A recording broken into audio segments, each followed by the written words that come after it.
High রে video game রে, বুড়া আর দুরা নাই, সব শেষ করে লাইজাস। লোকটা মানে পাগল হয়ে যাবে না, দেখি লোকটা একটু কিছু বুঝ দিয়া ঠিক করা লাগবে। খেলতে খেলতে তো জীবন শেষ করে ফেলাইজাস।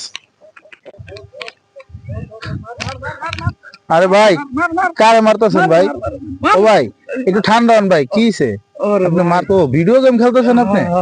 এই বয়সে ভাই আপনার ভিডিও গেম চলে ভাই? বলেন ভাই আর কে ধরে মারে এটি খাইলো ভাই দেশটারে। ছোট নাই বড় নাই সবাই খেলে, আপনিও শুরু করলেন। আপনার দ্বারা তো এটা আশা করি নাই ভাই। আসলে এই ভিডিও গেম খেলে আপনার কি ফায়দাটা হচ্ছে বলেন? আর লোক হতেই যাচ্ছে ভাই, কিন্তু যদি বুঝতেছেন তাহলে কেন খেলেন ভাই? তো নেশা হয়ে যাচ্ছে ভাই। ভাই আপনার কাছে একটা উপদেশ দেই ভাই, এখন থেকে এই ভিডিও গেম খেলা বাদ দিয়ে আপনি এই সময়টুকু যদি জিজ্ঞাসা করে কাটাইতেন, নামাজে কাটাইতেন, আল্লাহর ইবাদতে কাটাইতেন, আমি মনে করি সবচেয়ে কাল কিয়ামতের ময়দানে এটা আপনার নাজাতের জন্য যথেষ্ট হইতো। মাশাআল্লাহ ভাই, আপনি এই জন্য ভাই ওয়াদা করতে পারেন না ভাই, আজকে থেকে এই ভিডিও গেম বাদ দিয়ে দিবেন ইনশাআল্লাহ।